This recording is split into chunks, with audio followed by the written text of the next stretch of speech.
Hey, what's up, y'all? Toro here, and I did a grocery haul. Woo! So I didn't get any footage, of me at the grocery store just because I ain't gonna do that shit. Maybe later on in the future when I become a sellout. But for right now, I did, grab some groceries. Obviously, I didn't drink 3/4 of a gallon of milk today, so some of the food that I have here. I went ahead and pulled out of either my pantry or refrigerator just so you can see exactly what I eat day in and day out. So I figured, what's the best time to do this besides actually going to the grocery store? So I have it split between over here is supplements, and it's not all of my supplements, but it's ones that I believe are pretty necessary. So supplements, micronutrients over here, and then dairy products over here. I guess this should be over there. My proteins, and then my fats, and over here is just all of my carbohydrates. So before I get into each one of these, I guess I'll break down like my idea of my diet. So I know that y'all have probably heard of the vertical diet. If you haven't, it's a diet that Stan Efferding and someone else, I don't remember his exact name. I'll put it up right here to definitely give credit to him. But both of them just got together and, they have like a bunch of experience and knowledge when it comes to dieting and nutrition. And obviously as, Stan Efferding, the White Rhino, like he's obviously a reputable source because look at him and look at his achievements. So my idea when it comes to this diet is, one, obviously being able to fulfill the amount of calories that I need in a comfortable way. Two, being able to get good sources of protein, fats, and carbohydrates. And that's going to honestly vary person to person what's, classified as good.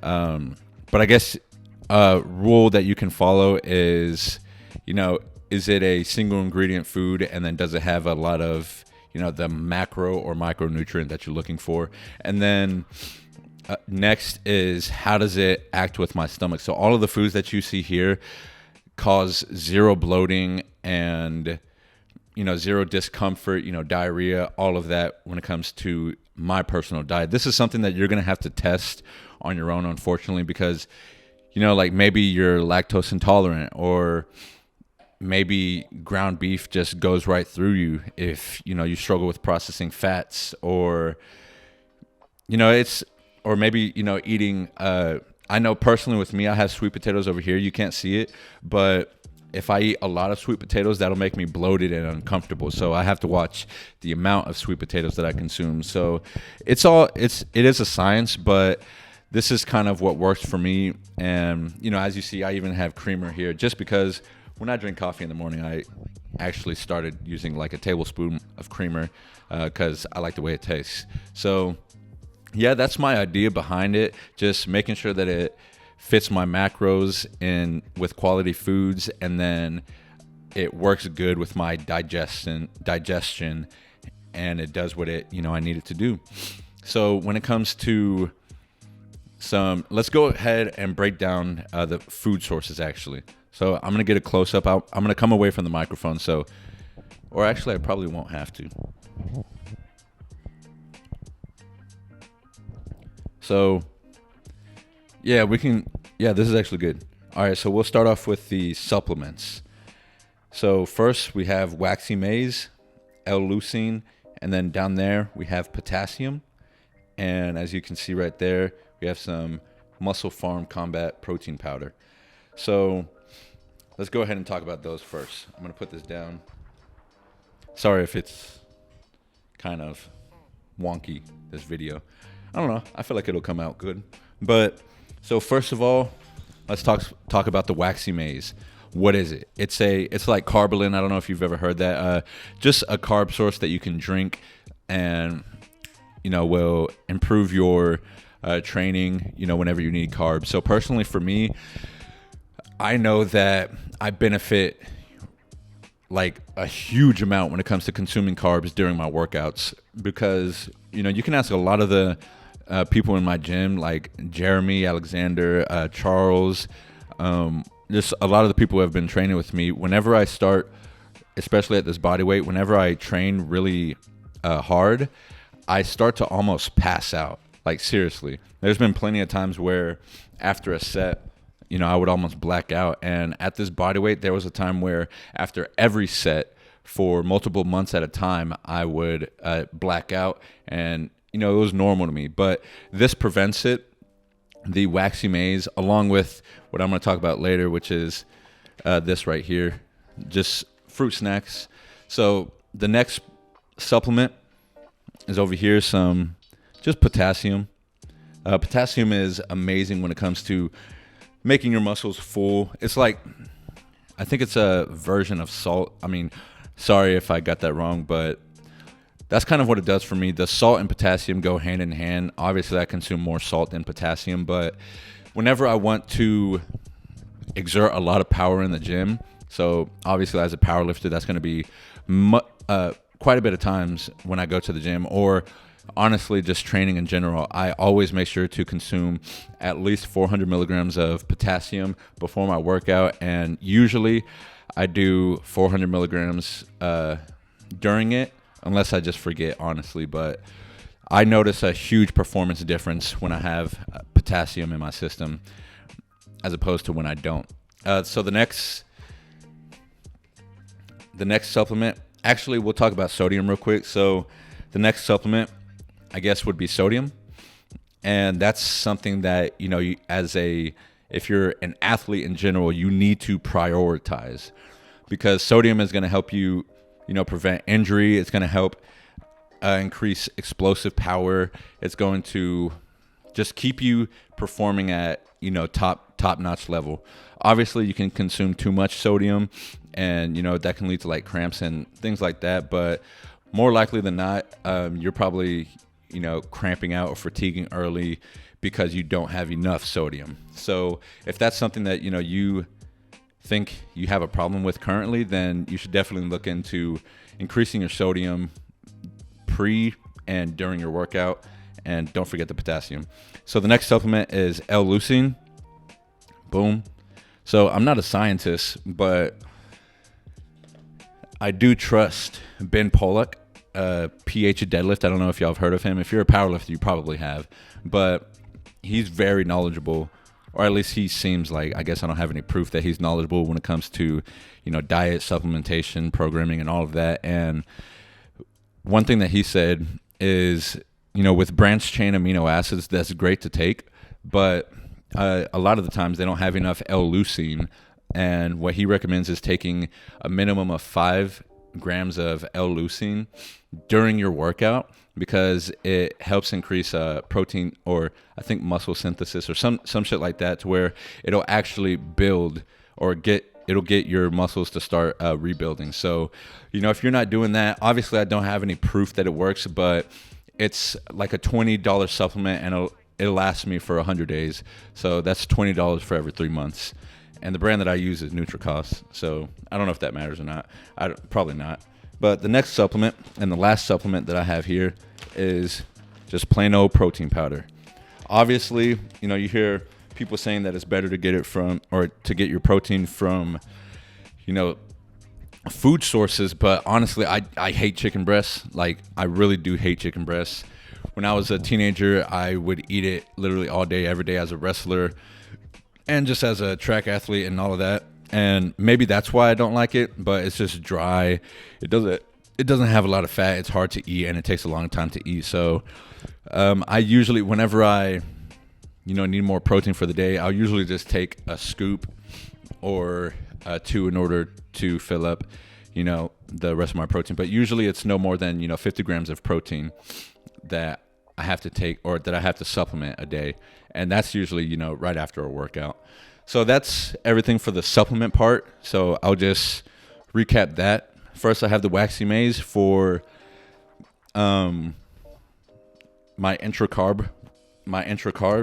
And then the next 2 things is, the next 2 things is potassium and sodium. And then the next thing that I have here is L-leucine for Oh, I'm sorry. The potassium and sodium is for improving your performance in the gym. You don't even have to be a lifter for that. You can be a runner or anything. That'll improve your performance. And then L-leucine to get your body starting with muscle or building muscle. And then lastly, protein powder, just to supplement protein instead of having to take that from actual foods. So yeah, that's my supplementation. And I also take a multivitamin or 2 multivitamins a day, 2 omega-3 fish oils or fish oil capsules a day, and then I take some calcium pre-workout. So calcium is the same as the potassium and sodium idea. Calcium is needed in order to get your neurons to communicate with your muscles. So I go ahead and just take a couple, even if it's for, placebo effect, but scientifically it's proven. I don't know if taking it, right before my workout would do anything, but I still do it. So the next thing is micronutrients. Obviously I take the daily vitamin or the multivitamin to cover most of my micronutrients, but standard efforting pretty much. I guess I don't really have an exact idea for this other than one, I like these food choices, and then 2, Stan Efferding from the Vertical Diet told me to do it, so I did it. So the first thing is fruit, and specifically oranges. So this is really just for vitamin C, and I eat about 2 oranges a day, and I feed about 1 of those slices to Harold, my dog. So that's the idea behind that, just vitamin C. And then the next thing is green bell peppers, just filled with micronutrients. So, and I love cooking this actually with my beef. So sauteing it in the beef fat and then mixing that with the rice, and the beef is just freaking delicious. So that's that. And then lastly is carrots. So I eat 1 carrot a day, and you can see Harold. Yeah, look at that. He loves these. Whenever I go on a walk with him in the mornings, every morning I feed him a carrot, or we all, or both of us will eat a carrot. So I'll actually feed him one right now, then you can hear him chomp on it. He's so cute. Here, or come here actually. 1 second.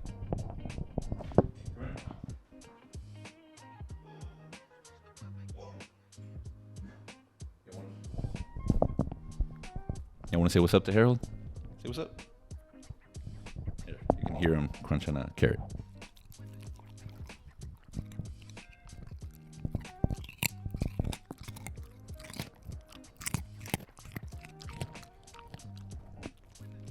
ASMR. All right, Harold, you're cute, but you got to go.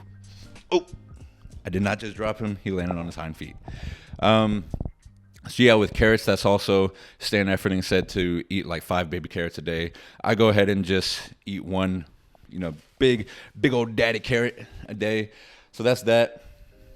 For the micronutrients, I take the multivitamin and then green bell peppers, oranges, and carrots. So we can go ahead and let's move on to dairy products. So for the Vertical Diet, no. You're going to mess with my audio. For the Vertical Diet, Stan recommends eating at least 2 servings of dairy a day.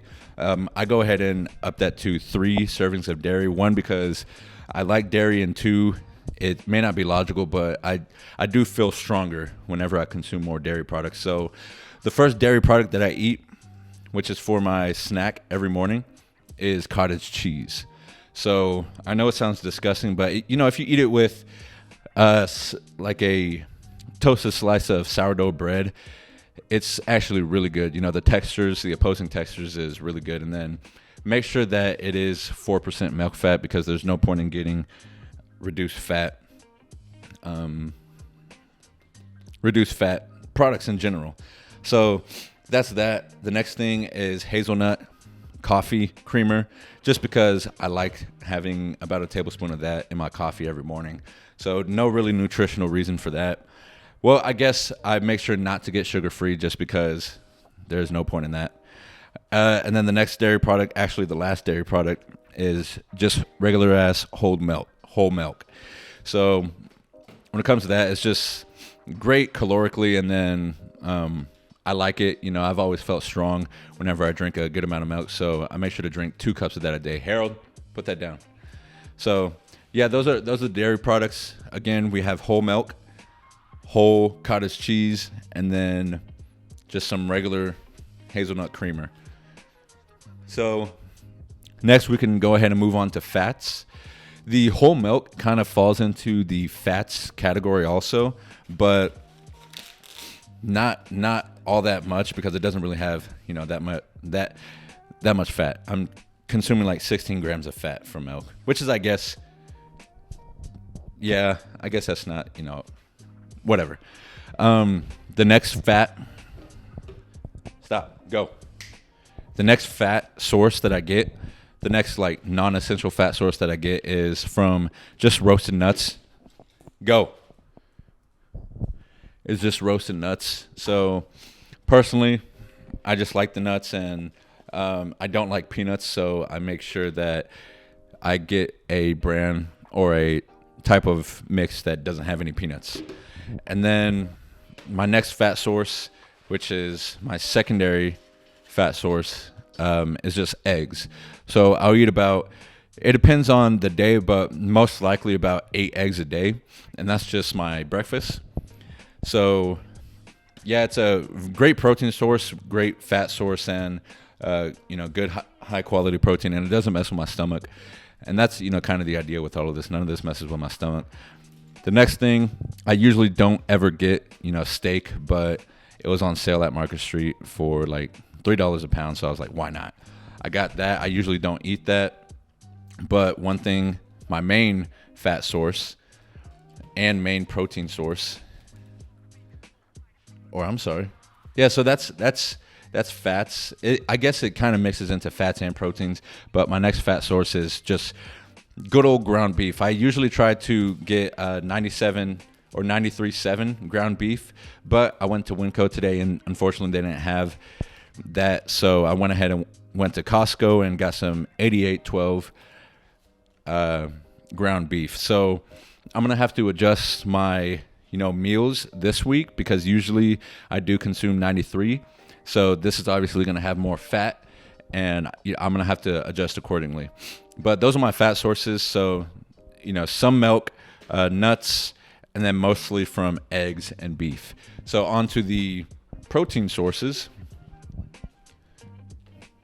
The main thing that I get my protein from is animal meat. So again, that's, in this case, it's going to be ground beef. The second main protein source that I get is my eggs, and then the third, which is supplementation, would be my protein powder. So all the other protein sources are kind of, you know, non-essential, like, you know, my sourdough, my milk, cottage cheese, all that has protein. But yeah, that's that, just plain simple. Not really, you know, red meat has a lot of some good micronutrients. It has some good cholesterol, and ultimately it fits well with my stomach, and it doesn't make me, and it makes me feel really strong. So that's the same idea with eggs. It fits well with my stomach. I've eaten eggs every day for literally the past like 7 years. So, you know, I don't ever see this going out. Now, whenever I'm not peaking for a meat or just trying to get strong in general, I will replace ground beef or red meat in general with either pork loin or, unfortunately, just straight up chicken. Just because, you know, I like having about 30% fats whenever I'm strength training, because it helps my, you know, joint pain and all of that. So if you're having joint pain and stuff, then maybe this is something that, you know, you should look into. And so yeah, that's my protein sources, just ground beef and eggs. Let me organize real quick. Lastly, as you can see here, yummy carbs. So when it comes to carbs, my main carb sources is white rice and sourdough bread. Now, I have very, you know, quick, simple acting carbs, which would also include the waxy maize. I'm sorry. Didn't know that I was out of frame. Which would also include the waxy maize. But The majority of my carbs come from white rice and sourdough bread. Now, I did try to incorporate sweet potatoes into my diet, and honestly, that would be really beneficial. But honestly, it's a pain in the ass to like prepare these sweet potatoes, and then they make me really full for a really long time. So I don't know. I'm sure that there's a reason for that. Like, it's just maybe a slow digesting carb, but it's honestly a pain in the ass to consume a lot of carbs from sweet potatoes. So I went ahead and took the majority of, actually all of my carbs from here, and just replaced it with white rice. So yeah, white rice and sourdough are my main carb choices. The next carbs are my assorted fruit snacks, jelly, and then agave syrup. So why these simple sugars? Well, I usually have a waffle, which actually I guess I don't have here right now. I have some in the fridge, but before, like, my pre-workout, I'll have one Eggo waffle with some strawberry jam and actually some peanut butter. So that, the only reason for that is it makes me feel like fuller, and it doesn't mess with my digestion whenever I'm working out. So whenever I consume rice, I don't really feel like full and strong and all of that. So, and maybe that's a placebo, maybe it's not, but that's the reason why I have jelly here. And then also sometimes I like to have jelly on my toast whenever I eat breakfast in the morning. And then, so that's jelly. When it comes to the fruit snacks, I consume 2 pouches of fruit snacks during my workouts on top of the waxy maize. And usually I'll do that in the middle of my top set whenever I'm doing heavy lifts, or if it's a accessory day, I'll do that after my first workout. Again, carbs were really a game changer when it comes to my workouts. So, you know, if you're having fatigue, or like you just feel weak and just depleted during your workouts, maybe, you know, having some simple acting carbs would fix that. And for me, I consume sometimes 50 grams of carbs during my workout, and sometimes I consume like 100 grams of carbs during my workout. It all depends on the level of depletion that I'm at, but most of the time it's around like 60 grams. And then when it comes to the blue agave syrup, I actually consume this post-workout. I'll go ahead and put 2 servings of this inside of my protein shake, which adds up to, I think, it adds up to 30 grams of sugar, and that just makes it easier for me to, you know, consume those carbs post-workout. And then on top of the protein and, you know, this, I'll usually consume like 300 grams of rice. So, you know, I'll get my I think it's like 120 grams of carbs post-workout. So yeah, so when it comes to carbs, main carbs is white rice, sourdough, and then jelly, because I like jelly.